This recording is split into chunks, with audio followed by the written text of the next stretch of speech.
the doors have been opened a lot for diversity behind the camera. Can you speak a little bit about that? Well, I think,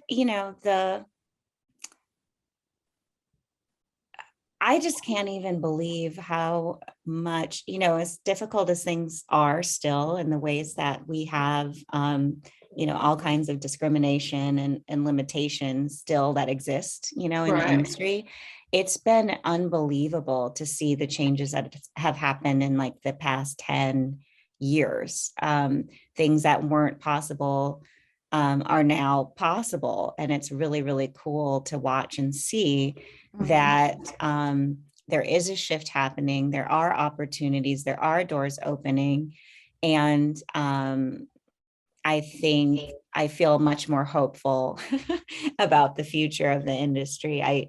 I feel, part of the reason I started making my own films was because I was really disillusioned by the lack of roles that really spoke to who I was, or the experiences that I, wanted to tell stories around. Even as an actor who I think, for me, if you're making a living and you're able to pay your rent and feed yourself, and even if you're not doing it full time, but you're doing it. So I want to be clear to that. I was fortunate that I was a full-time actor and I'm a union member and stuff like that.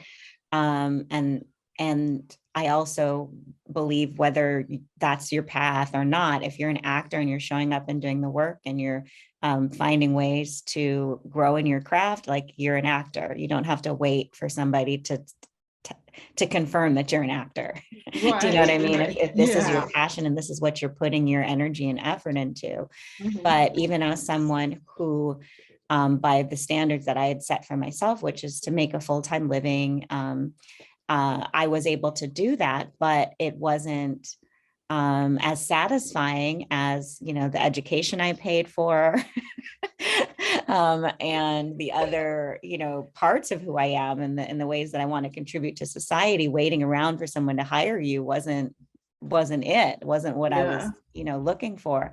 And Yeah. so, because of the lack of diversity and lack of opportunities, I started making my own projects and writing and directing. And my first film, White Space, toured all over the world and did all kinds of really cool things back in 2011. And that was made possible to me because of this sort of shift to digital filmmaking and the advancements in cameras that were available. And the red camera was pretty new-ish at that time, and that really, changed the game, that the quality of work that you could make, and the access to the world through film festivals and other opportunities.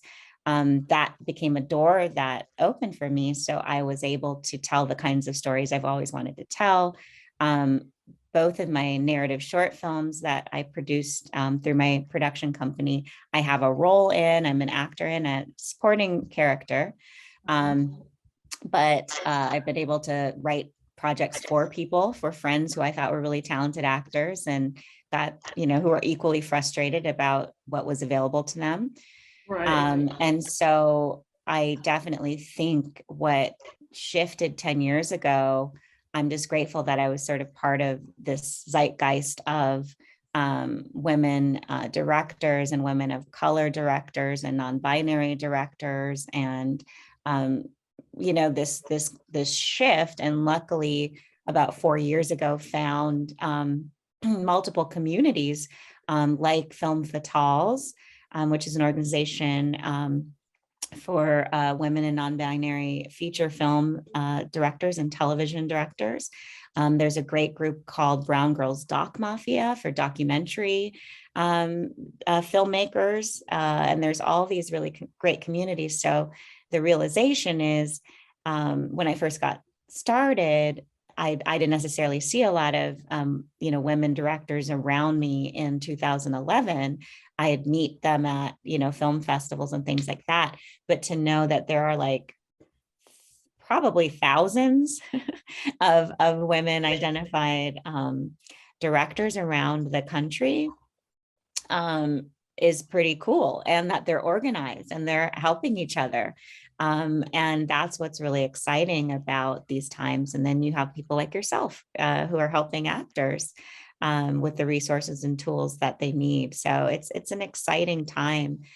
Even though, in the news and in our day-to-day lives, it can feel like, oh, we haven't, nothing's Yeah. changed, Yeah. things are so difficult and I'm so tired of the blank isms, all the isms. But I know it is truly better than it was 10 years ago in terms of what's possible for me and what's possible for you as well. Mhm. Okay, well, we have about 4 minutes left. Any last words for actors or even, prospective directors or?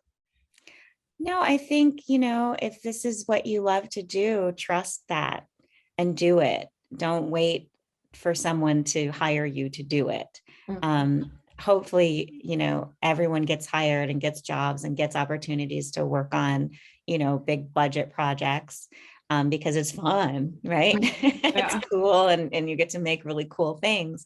yeah. But if you truly love what you do and you love to tell stories, where in your life can you offer your talents? Can you go read at a children's school or on Zoom, read picture books to children or find ways to give in your community your gifts and your talents and to do that and to stay connected to why you love it and don't base your career on whether or not someone else agrees or hires you.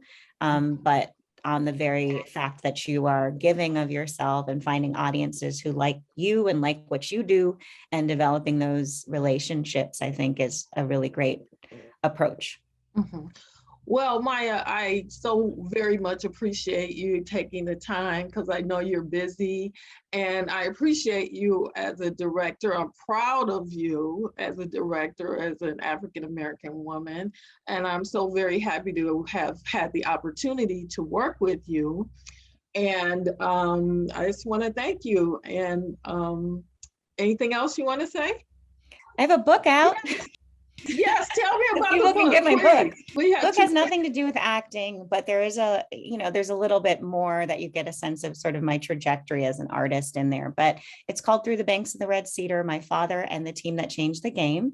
And it's about my father, Gene Washington's journey from the segregated South to Michigan State University and later the Minnesota Vikings as a pioneer in football and college athletics. He was a member of the first fully integrated college football team. I also made a film by the same name. So that you can watch on PBS platforms. You can get the book on Amazon or in bookstores.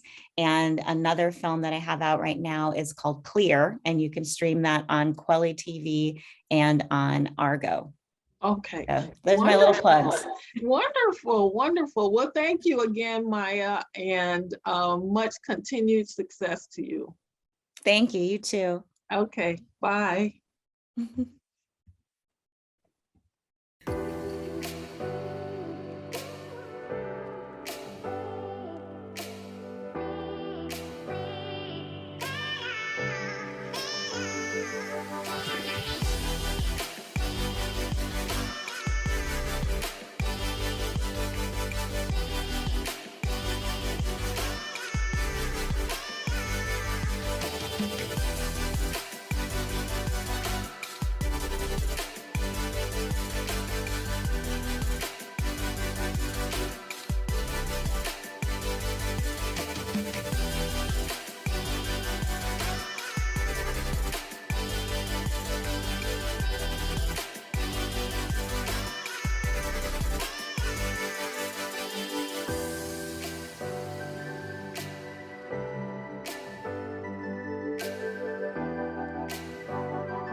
So I just went in and auditioned, and after the audition, then I mean, it was like a snowball. Things just took off really fast. Shortly after, it was preparing for the night before Christmas. And you also recently did a national spot for for the NCAA during the Final Four, and many people said they saw you on a commercial. Yes, Can you I'm talk a really, little bit about that?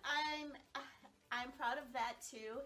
And actually, I got that through information that you presented. So you have a lot of things that I'm really happy to know with your wealth of experience and background and contacts as well. So thank you for that.